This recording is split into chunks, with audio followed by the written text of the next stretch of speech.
Hello students, today is 9th of February 2021 and the day is Tuesday. This video is for class 3 subject English grammar. In this video we will do comprehension from the book English Grammar Made Easy, page number 82. So let's get started. Read the passage given below and answer the questions that follow. Riku was a small boy. He was very lonely at home. His mummy used to take him to the nearby park, but Riku could never make friends. It was so difficult for him to play and jump around with the other kids. He would stay in one corner with his mother, but he liked to watch the children in the park. Riku was a small boy who was very shy in nature. He was very lonely at home, and when his mother took him to the nearby park, but Riku could never make friends there. And it was so difficult for him to make new friends and play with other kids there. He would always stay in one corner with his mother and he used to watch the children in the park. Riku एक छोटा सा बच्चा था जो कि बहुत ही शाई nature का था और वो अपनी मम्मा के साथ अपनी मदर के साथ पार्क में अपने घर के पास के पार्क में जाया करता था, लेकिन वो वहाँ पे किसी से भी फ्रेंडशिप नहीं करता था क्योंकि वो शाई नेचर का था. उसके लिए ये डिफ़िकल्ट रहता था कि वो दूसरे बच्चों के साथ जा कर के खेले. वो जब भी पार्क में जाता वो एक कॉर्नर पे अपनी मम्मी के साथ बैठा रहता था और बच्चों को खेलते हुए देखता था. One day a girl came up to him and asked, "What is your name?" The boy replied shyly, "My name is Riku." She caught his hand and pulled him towards the children playing Ring-a-Ring Roses. But Riku did not let go of his mother's hand. He started crying and went home. One day when he went to the park with his mother, a girl came up to him and asked him, "What's your name?" Then the boy replied, Riku replied, "My name is Riku." The girl caught his hand and pulled him towards the children playing. जहाँ पर बच्चे खेल रहे थे उन बच्चों की तरफ वो उसका हाथ पकड़ के खींच के ले जा रही थी जहाँ पर बच्चे खेल रहे थे रिंग-a-Ring Roses. But Riku did not let go of his mother's hand. He started crying and went home. लेकिन जब वो लड़की जब उसे ले जा रही थी तो रिकू अपनी मम्मी का हैंड नहीं छोड़ रहा था और वो रोने लगा. उसके बाद अपनी मम्मी के साथ अपने घर वापस चला गया. Next day the doorbell rang. Who is it? Called out Riku. It was a little girl Nana from the park. She smiled and shook hands with him. Riku did not run away. Next day, the doorbell rang. Then Riku asked, "Who is it? Who is it?" The little girl replied that I am Nana. उसने बताया कि मैं नैना हूँ. She smiled and shook hands with him. Nana smiled and shook hands with Riku. उसने रिकू से हाथ मिलाया. Riku did not run away. तब रिकू वहाँ से भागा नहीं. He was happy to see हर. उसे नैना को अपने घर पर देख करके वो बहुत ही खुश हुआ. He took her to his toy room. He had a cricket set, a cricketer's cap, knee pads, a bat and a ball. Riku was very happy to see हर.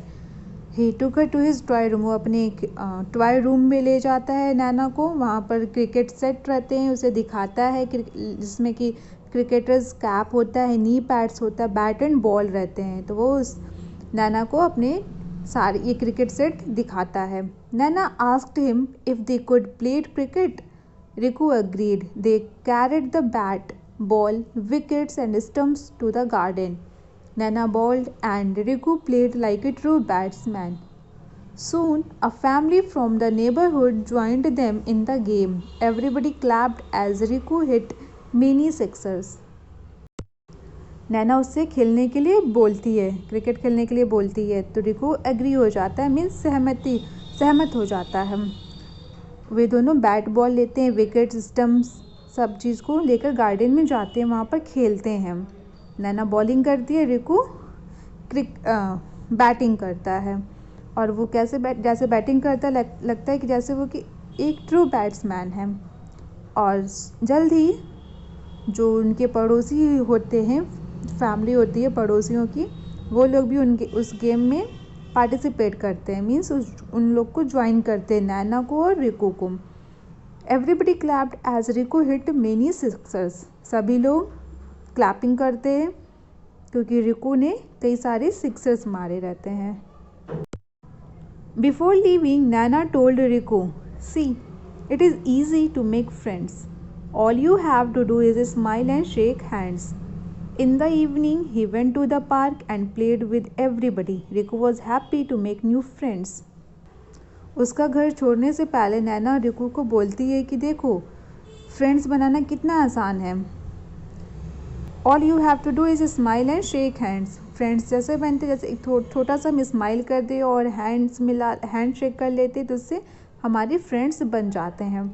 और उस दिन इवनिंग में रिकू पार्क में जाता है और सबके साथ खेलता है। Riku was happy to make new friends. Riku जब नए दोस्त को बनाता है, नए दोस्तों से दोस्ती करता है, नए लोगों से, तो उसे बहुत ही खुशी होती है। Now let's do exercise. Exercises. First exercise is answer the following questions. So first question is, who was Riku? Who was Riku? Answer, Riku was a small boy who was very shy in nature. Next, what was Riku's problem? What was Riku's problem? Answer is, it was so difficult for him to play and jump around with the other kids. It was so difficult for him to play and jump around with the other kids. Next question, who came to Riku's house one day? Answer, Nana came to Riku's house one day. Next question, what did Nana play with Riku? What did Nana play with Riku? Answer is, Nana played cricket with Riku. Nana played cricket with Riku. Next exercise is, circle the adjectives in the following sentences. Circle the adjectives in the following sentences. Adjectives means describing words are called adjectives. So first sentence is, Riku was a small boy. So in this sentence the word small is an adjective. Small because it describes more about a noun. And in this sentence, boy is a noun. Boy noun है जिसके बारे में ये word small describe कर रहा है. Next sentence, it was the little girl Nana from the park. So in this sentence the word little is an adjective. So students, you will circle the adjectives in your book. You have to circle the adjective in your book. अब इसमें हमने circle नहीं किया है, आपको अपने book में adjectives को सर्कल करना है. Next exercise is, list 2 proper nouns and 2 common nouns from the passage. इसमें हमें 2 प्रॉपर नाउन्स लिखने और 2 कॉमन नाउन्स इस स्टोरी में से. So you have to do this exercise. आप कॉमन नाउन्स और प्रॉपर नाउन्स को फाइंड आउट करके, स्टोरी में से फाइंड आउट करके यहाँ पर राइट करेंगे. कोई भी 2 कॉमन नाउन्स एंड कोई भी 2 proper nouns. Common noun means जब हम किसी पर्टिकुलर पर्सन, प्लेस, एनिमल्स की बात नहीं करते हैं.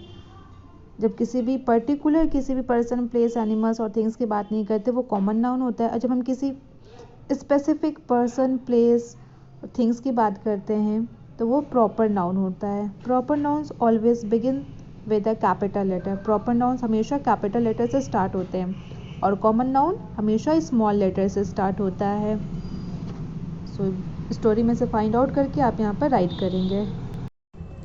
Next, circle the conjunctions in the following sentences. So first we will learn about conjunctions. Joining words are called conjunctions. Joining words are called conjunctions.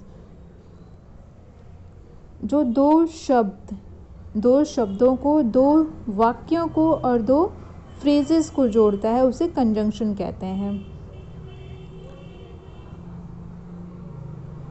For example and, और, but, if, etc. So first sentence is she smiled and shook hands.